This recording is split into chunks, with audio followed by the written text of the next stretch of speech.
Hello, and welcome to Markets in Focus. My name is Joe Bell, and today I'm going to show you some of the most interesting financial market themes that I'm observing.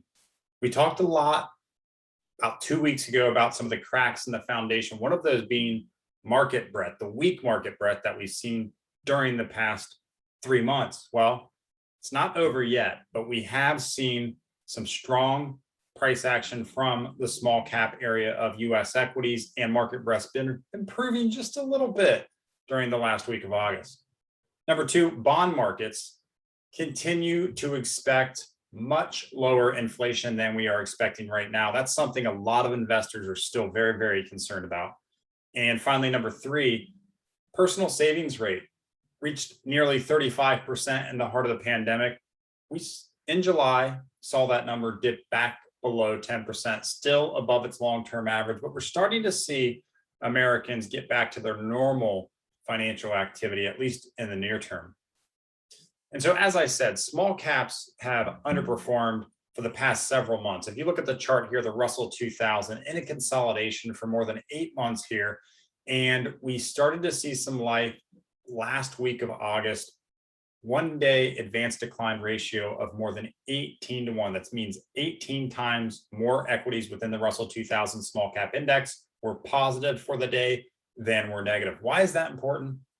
That's the first time since April 2020, of course, just 1 month off the market bottom last year, that we've seen this type of activity. Sometimes this is popularly referred to as a market breadth thrust. What it basically means is we're starting to see some demand, especially in the areas that have lagged. So this is what you want to see if we're going to see a continuation of the trend. I don't think this erases all the divergences that we've been experiencing for 3 months, but this is a good sign for the bull market in the near term, at least. If you look at inflation, CPI, consumer price index, everybody's seen this story continue at 5.4% year over year. That, of course, is not the core, so that does include the food and energy. And on the red line, we basically have the bond market's expectations for inflation annually over the next 10 years. And that is calculated simply the difference between the 10-year inflation adjusted treasury and the 10-year treasury. Right now, what's it telling us? The bond market is not expecting inflation to remain elevated. If you look at a lot of the expectation surveys, the sentiment surveys, and various measures around expectations for inflation for many investors, this is actually quite lower than that. So what it tells us is the bond market is pretty conservative in terms of their expectations of inflation over the longer term. You can actually see over the past 20 years or so, we kind of easy to forget, but we actually have experienced a few shocks of this higher than normal CPI inflation year over year growth, and it usually resolves itself.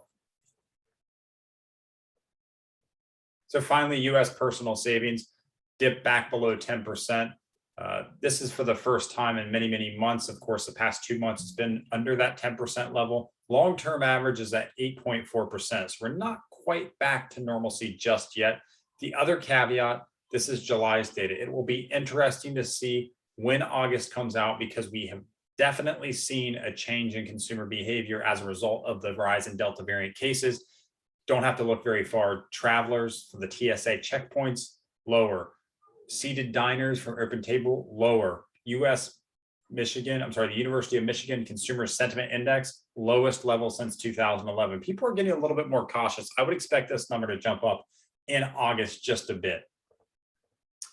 Finally, I want to leave you with an interesting development in the real estate market.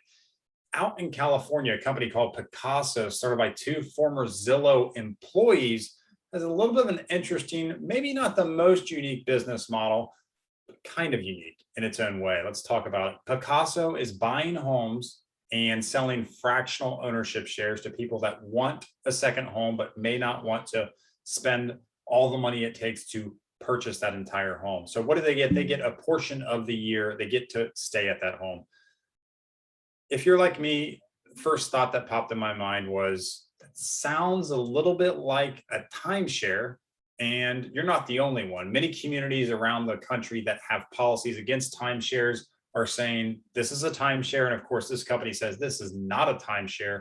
These are people owning shares of a home, not paying for time to spend at the vacation rental. So I'm sure one day the court will have to decide on that. But for now, I'd say the neighbors are not very happy. But some people think maybe this company has legs. It's actually been potentially valued at nearly $1 billion already. So interesting business model.